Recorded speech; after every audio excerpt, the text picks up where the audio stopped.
And welcome into another episode of Tiger Territory, the first episode of Tiger Territory in the year 2026, part of the Foul Territory Network of the Detroit Tigers podcast. I'm Kieran Steckley. With me, as always, is a man who just missed out on being Baby New Year by a mere 10 days.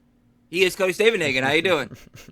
Doing all right. Happy New Year, everybody. Hope you're not too hungover, or hope you didn't spend all morning trying to get in the gym, or whatever New Year's cliche we are going with. It is a new year, which means spring training coming up real quick. It always kind of sneaks up on us a little bit, but we're about 6 weeks out, and before you know it, we're going to be in Lakeland. We're going to have some actual stuff to talk about.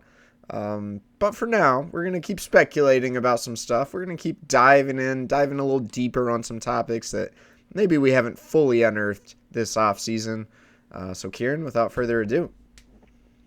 Yeah, I mean, it's going to sneak up on us. I was, Cody and I talking off air about things he's trying to do before, his date with Lakeland. And I was like, well, I mean, it's a short amount of time because pretty soon we're all going to be, especially you, going to be drinking out of a fire hose. So it'll come up quick on us. And again, it's a new year.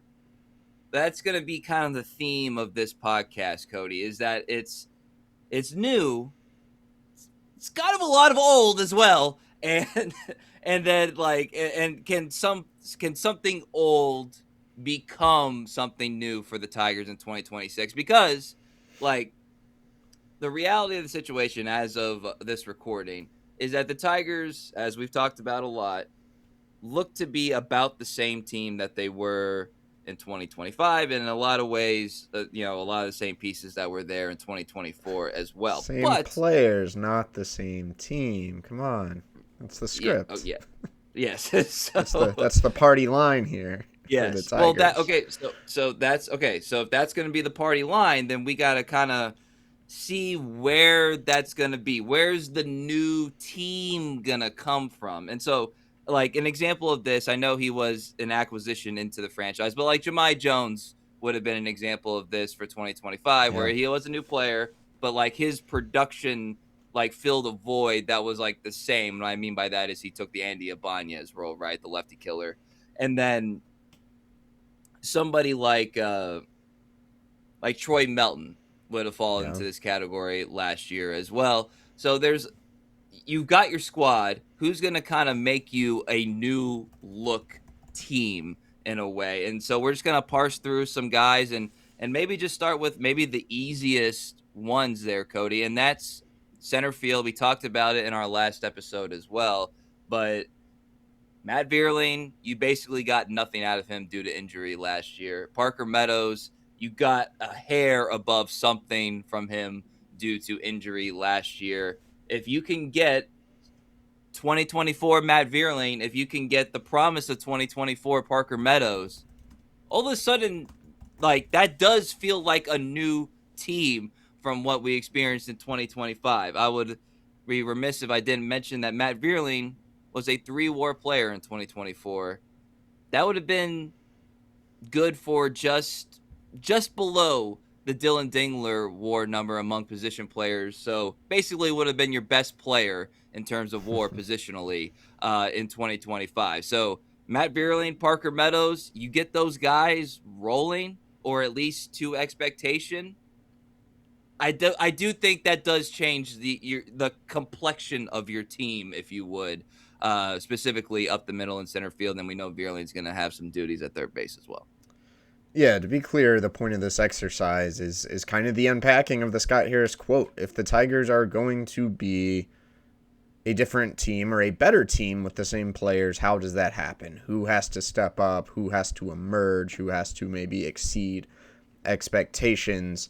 And center field is a great place to start, Kieran. The Tigers were 24th in WAR among center fielders last year with 1. For a team that good teams tend to be built up the middle, 1 is not going to get you very far.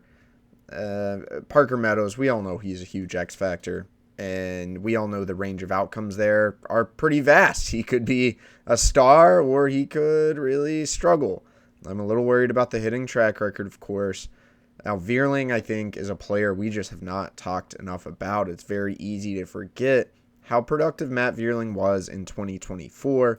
107 WRC plus, hit 257, hit 16 homers. Just imagine if the Tigers could get a guy like that back, if he plays at that level or even a little better, 15 to 20 homers, and a guy who can hit somewhere in the top half of your order. That would be massive for the Tigers. Now, Vierling, whether he plays center field, whether he's playing a corner, whether he's playing third base, he's probably going to play a little bit of everywhere, or it may depend on who is healthy. So I don't love just talking about him as a center fielder, but maybe one of the most important players on this entire team. I feel like as a collective, like Tigers fandom, Tigers media, Tigers social media, we've kind of been like, yeah, Vierling's back, whatever. It's like, well, to your point, Kieran, they could be getting their second most productive player, It could be a real difference maker. We'll see what version of Matt Vierling we get, especially after he missed so much time.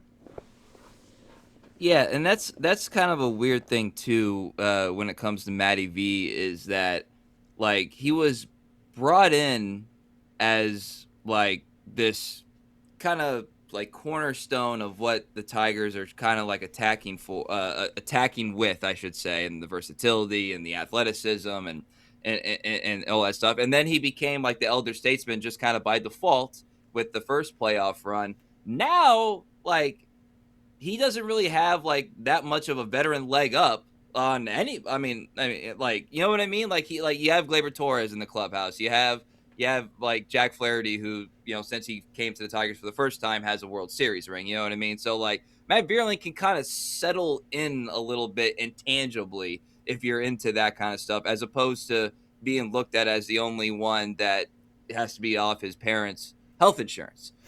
So I do think there's an element there. And then I kind of want to mention here again, this is where it's a little bit weird to kind of like try to talk about it, because it feels like we're talking about breakout candidates. I want to make a distinction here. It's not a breakout candidate thing, although there are some parallels, but it is a, like, can you get somebody either back or can somebody take a step up? Vierling's a back guy. Parker's kind of a back and a step up guy. So that's why that one's so easy. Here's one that's like, can you get him back a little bit? Because the ultimate example of this last year was what you got out of Dylan Dingler. And we talked recently about how that was like the epitome of what Scott Harris was referring to with that quote. What about the other catcher, Cody? What about like a full Jake Rogers season, and then and like a fully formed Jake Rogers? I'll remind you, I'm looking at his page right now. In 2021, he was a 1.2 WAR guy. 2023, his first year back from injury, he's 0.8. 2024, he's a 1.0 catcher. Last year, just 0.2. Yeah. What if you get Jake Rogers, who is about a 1 WAR catcher? He's literally averages, if you take out last year, as a 1 WAR catcher, and you combine that with the Dylan Dingler that we saw last year, and maybe some improvements, maybe we talked about Dylan Dingler recently, like that to me can make a difference too, because as you don't want Dylan Dingler catching 130 games like he did last year. So I don't want to dismiss the Jake Rogers thing either. I think that's a thing that could make a difference. Yeah, I don't know. I wouldn't probably put Rogers on this list, just because I think Dingler is going to play 120 plus games maybe. We'll see how much Rogers is actually behind the plate, assuming, I guess, Dingler stays healthy. But I see your point. It's easy to forget Jake Rogers hit 21 home runs in 2023, and I think a lot of us kind of felt like that was an anomaly at the time. But then he only hit 3 home runs last year in 142 plate appearances. There is a little more pop in that bat. I'm not confident that Jake Rogers is going to have a better offensive season, particularly in terms of average. I could still see him being a below 200 hitter, but is it crazy to think he runs into 8 to 10 home runs and the overall offensive production ticks back up from a 70 WRC plus to maybe a little bit closer to league average? I don't think that's totally out of the realm of possibility. And it'd be one of those little things where maybe this time next year we're going down the WAR leaders and Jake is at like 0.8 and it doesn't really stand out. But maybe he hits a couple homers that win you a couple games. Definitely not out of the realm of possibility. Yeah, because again, like this is something that like the team was largely missing last year. And with respect to Tomas Nido, and what he what he did in the media aftermath of the injury, and then obviously they brought him back because they like him. But like if you only got 46 games out of Jake Rogers. Now again, some of that was part of the collapse, and you just had that Dingler in the lineup. I understand all that, but 6 home runs in 38 games in 2021. He had 21 home runs, like you mentioned, in 2023. He had 10 in 2024. He plays 100. I don't know. He plays 80 games. Could he get to 10, 12 home runs? I feel like it's in there. I Well, feel you like better it's be in hoping there. he's not playing 80 games, though. Well, I mean, like again, playing, not necessarily starting. Like pinch hit situations and Oh, if things he's of more that nature. productive, he might get some more pinch hit looks, sure.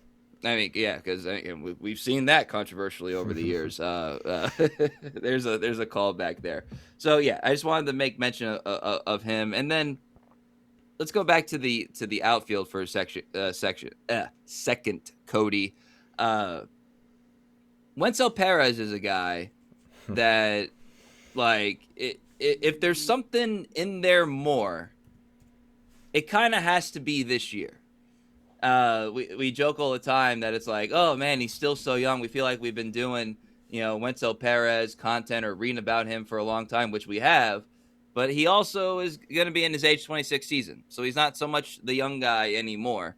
And if there's something more in there for him, which maybe he is about a one WAR player, and, he gives you the, a little bit, the pop from the right side is actually kind of real as he's into his body, defense, athleticism, all that stuff. Maybe that's who he is. But I still think like he is someone talented enough and versatile enough that like if there's gonna be someone who could emerge, like this is last year he could possibly be on that list, if that makes sense. Yeah, I don't know if it's the last year or if it isn't the last year, but I do think Wenceel Perez is a fascinating player and that he's coming off a year in which he was productive, which he was a lot of fun. He was key to everything the Tigers were doing. And at one point this offseason, we were like, are we sure he's even going to be on the roster next year? Now, given the Tigers have done nothing in terms of position players, I think his roster spot for now appears quite safe. But it's like, well, could he be off the roster or could he have some sort of breakout? I tend to think Wenceel Perez kind of is what he is, like we were talking about, that one more player who feels a little more productive than maybe the stat sheet suggests. I've talked before, the projection systems aren't confident on him repeating last year's performance or even certainly not improving on last year's performance. But to the point, again, of this exercise, team that made the World Series last year, the Toronto Blue Jays. How did they do it? Well, it wasn't just their stars. It was not just Vlad Jr. and Bo Bichette. It took a comeback year from George Springer. It took an excellent year from Alejandro Kirk, and more importantly, it took Ernie Clement having a random, career 3.2 WAR year. It took Addison Barger becoming a 2-point WAR player. Wenceel Perez is a switch hitter. He's an outfielder. Ernie Clement is an infielder. But if there's any parallel there, could Wenceel Perez be the Ernie Clement of this year? Or maybe the Addison Barger who randomly popped off for 21 home runs? Like, crazier things have happened in this sport. No one was really picking Addison Barger to do that this time last year. Yeah, you're right. Crazier things have happened. All right, it is time, Cody, for our not sponsored but contractually obligated Tarik Skubal update. This comes from John Heyman, who is with the New York Post. He does also content for Bleacher Report. So on a Bleacher Report live stream on December 29th, he had this to say, quote, "The Mets are certainly interested. They need a top-of-the-line starter, and they do have prospects. We do know that David Stearns did trade for Christian Yelich, did do that, but not a guy who likes to trade big-time prospects, particularly for a one-year guy. Still, I'm going to put the Mets and the Dodgers there as the most logical landing spots if the long shot comes in and Skubal is traded. So, hard reaction, Cody, from that Scantling report. I'm glad people don't aggregate little clips we say too much, because that is just like talking about the situation like we do a lot without really saying much of substance or anything new. That means nothing. The Mets should be interested, and the Mets do have the prospects. So far, there has been no movement toward anything actually happening. And that is your unsponsored but contractually obligated Tarik Skubal update. All right, I wanted to go back to Parker Meadows for a second real quick, because I forgot to mention this. 82 games in 2024, 58 games in 2025. We know he has injury like history or whatever, but sometimes when you just look at it and it's like, man, can you get 100? Can you get 100? Can you get 110 out of Parker Meadows? Like, it's just, you look at it like frankly, and it's just kind of like makes you think what could be. And again, some of these guys, what could be is already. So we'll see. Parker Meadows still has that potential, but I wanted to make mention of that. All right, let's kind of go with a couple candidates here. I'm going to loop them together. Maybe it's unfair. I know their situations aren't exactly the same, but a couple of guys that, if they did pop in some way in 2026, Cody, would be certainly surprising. And that would be Trey Sweeney, and that would be Jace Young. Ooh. Is there? These are a couple guys that, like, if we talk about unexpected, pleasant surprises, yeah, those two would be up there. I remind you that Trey Sweeney has got traits that this front office believes in and values, and does not want to move on from until they exhaust every resource possible to try to get out of him. And then Jace Young, former first-round pick. I know not of this regime, but a former first-round pick, guy who's hit his entire life. He might have been better suited being on the Tigers about 3 years earlier than he was, because he might have had some time to just kind of work it out in the major leagues. Stakes are higher, have always been high for him in terms of where the Tigers are at, once he was major league ready. I don't know. I did, like, 2 former first-round picks, none by this current regime, but 2 former first-round picks. Is there something there? Because, again, you get something out of these guys, all of a sudden you got to change you almost got to change your team completely if you can get, like, average major league offensive production out of those 2 guys. Yeah, I'm not confident about either of them. We'll see if both of them even make it to spring training, still on the 40-man roster, but for the spirit of the exercise, it's worth noting 2 guys who are undergoing swing changes. Tigers have been working with Trey Sweeney for a while to just change his bat path. Jace Young changed his total setup, had some success with it in AAA, didn't get a huge sample to see if it would translate to the major leagues. As you said, former first-round picks. These guys are talented. They're not nobodies, despite their struggles in their young big league career. Maybe one of these swing changes clicks and they exceed expectations. Not unheard of. Maybe it could happen. I'm not confident. I certainly would not advise anyone to wager on that, but you never know. I still look at this, and we've talked about it before, but it blows my mind every time. Trey Sweeney appeared in 118 games last year, started 82. I would guess if Trey Sweeney appears in 118 games next year, the Detroit Tigers ain't going to the playoffs. But maybe if Trey Sweeney plays in 118 games next year, it's because he unlocked something and he becomes their everyday shortstop. Yeah. Both. Yeah, it's either problematic or a huge plus. Yeah. Really the only, and that's again, that's why we're talking it out here, and we'll talk about, and another guy that would probably be the definition of a huge plus would be like Kevin McGonigle. If he is obviously he's not he would be a new addition to the major league team, but obviously he's not new to the organization. But Kevin McGonigle, indisputably one of the top hitting prospects in baseball by every single publication and metric available, becomes a rookie of the year, like a top 3 rookie of the year guy, it probably means the Tigers are going to the playoffs. I would guess. So yeah, one of the most striking things in the Fangraphs Zips projection article about the Tigers is the offensive comps. You can go up and down this list, and honestly, it will make you feel less optimistic probably about certain players. Riley Green is compared to Jim Edmonds. That's great. And Sixto Lezcano, I don't know. Gleyber Torres, Mike Andrews, Dennis Minke, even the great Dylan Dingler, Angel Pena, Sean Wooten. Some of these guys statistically who were really high on do not compare to all-time greats. Kerry Carpenter compares to Candy Maldonado, who was a good player, but come on. Kevin McGonigle, though, comp 1, age-based comps, based on their stats, their data, including the minor leagues. Mookie Betts. Comp 2, Gary Sheffield. Comp 3, Rance Mulliniks. If anyone knows what team Rance Mulliniks debuted with, then I'll send you a t-shirt or something. So you got to hope he's more like the first two than Rance Mulliniks, who did have a nice little career for himself, but not quite the other two. If Kevin McGonigle is really that good, he could be a complete difference maker for the Tigers this year. I'm never optimistic about young players being smashing successes early on because I've seen too many of them struggle.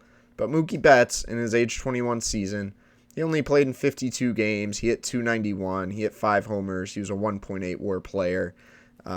If you could get 1.8 WAR in half a season of Kevin McGonigle, I know we could argue maybe he should be on the big league roster the whole year. But if you could get 1.8 WAR, I mean, what if he's that guy, that little piece that plays out of his mind the last month of the season and puts you over the top? We want to talk about best possible outcomes for the 2026 Tigers. I think that could easily be dependent on Kevin McGonigle being a sensation right away. Yeah, I mean, why is this hard? Why is this game hard? Just the wide range of outcomes by the metrics alone, it tells you like why this is so difficult, because you just don't know. But yeah, you gotta fight. I don't know. What did Rance Mulliniks do in the minor leagues to make that list of comps? Yeah, I gotta get research on that one. That's he hit 315 in AA. Actually, wasn't all that good in AAA.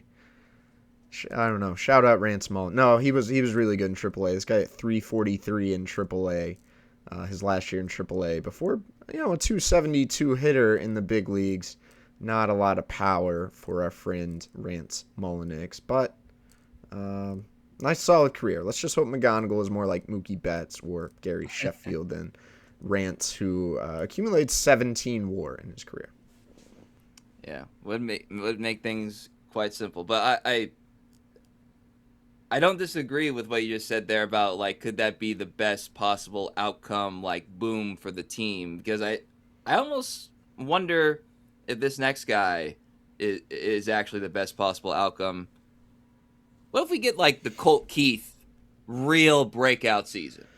Yeah. That might do. This is where I remind people he's going to be in his age 24 season, still quite young, and he's got 148 and 137 games under his belt in the previous 2 seasons.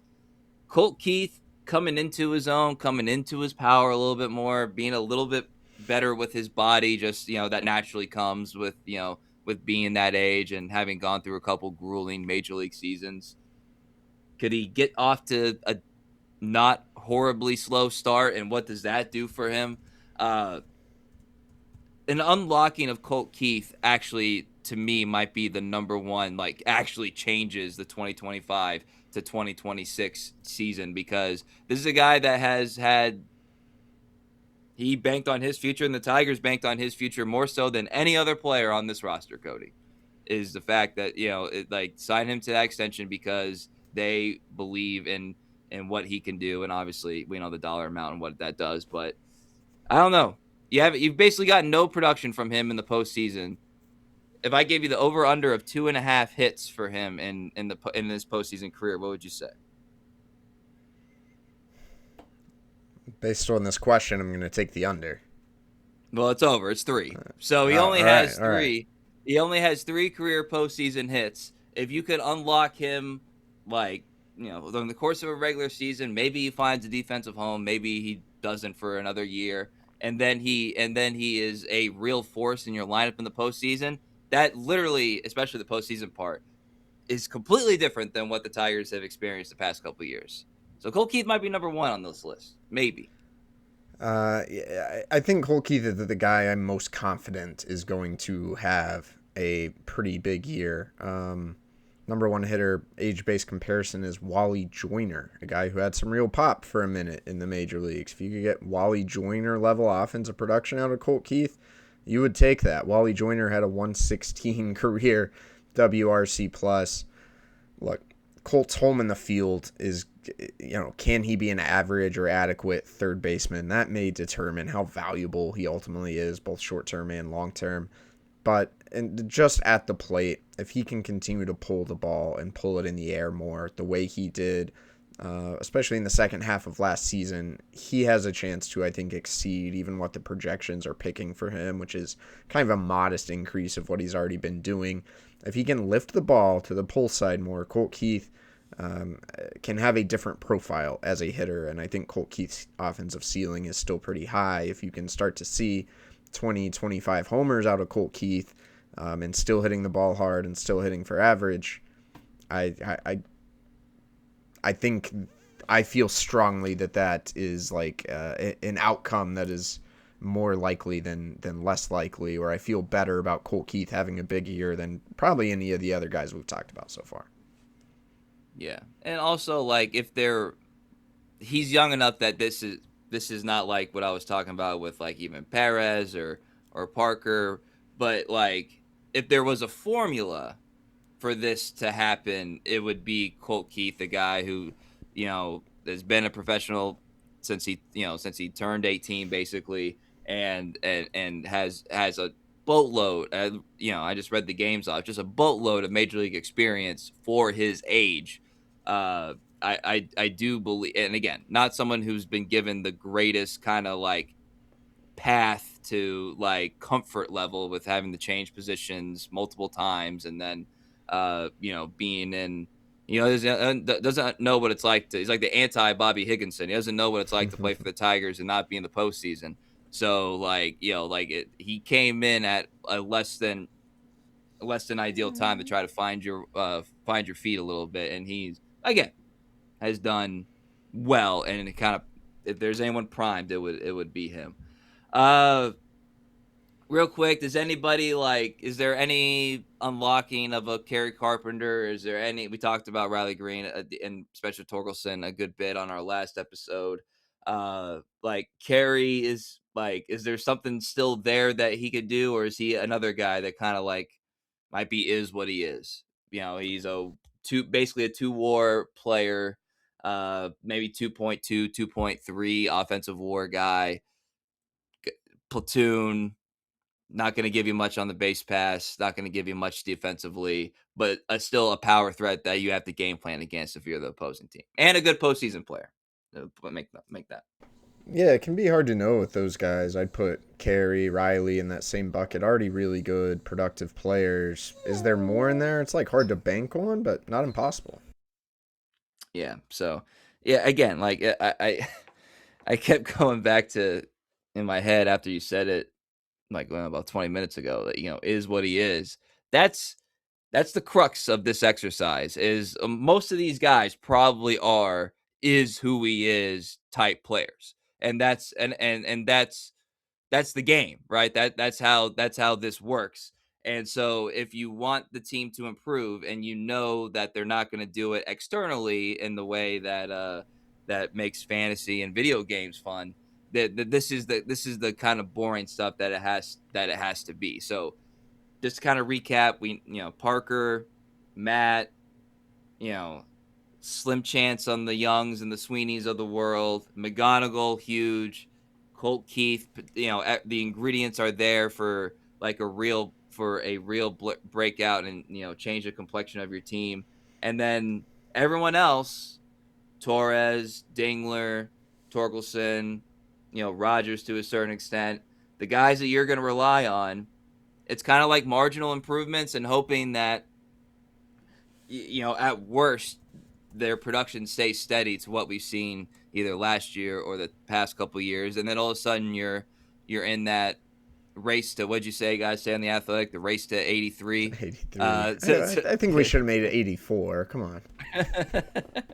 and you're right there where I guess want to be as a franchise, a chance to win a division and make a postseason run. So I don't know if that was helpful, but it was helpful to kind of look through this and realize there's not that many guys that you can really. We talked a lot about position players here. We didn't really talk about pitching. Oh yeah. The bullpen is kind of always a toss-up, but if Kyle Finnegan misses bats and if Kenley Jansen can at least hold his performance, this late in his career. But in the rotation, Reese Olson would be kind of my pick to click. A guy who's been really good and remains, I think, underrated across the league. He just hasn't stayed healthy. He's going to have to stay healthy. You need a full season of Reese Olson, and can Reese Olson be the pitcher he was really 2 years ago, or even last year, Kieran? He only started 13 games, but he had 3.15 ERA. Like, Reese Olson's career ERA is 3.60. If Reese Olson can maybe get a hair better and is like a legit number 2, is that asking a lot? Sure, but this guy's been really good. If you can get a full season out of him, he could take your staff to the next level. I think we'll have to do official predictions here sometime soon in the new year, but my first prediction, I think the Tigers' offense is going to be a tad worse than it was a year ago. They finished 11th in runs scored. I'm going to pick them to finish lower than that. But I'm going to pick them to win the AL Central, because I think the pitching staff is going to rebound, could be a top 5 pitching staff if all things go well. And I think that's what they're going to need to offset all the many questions around their offense.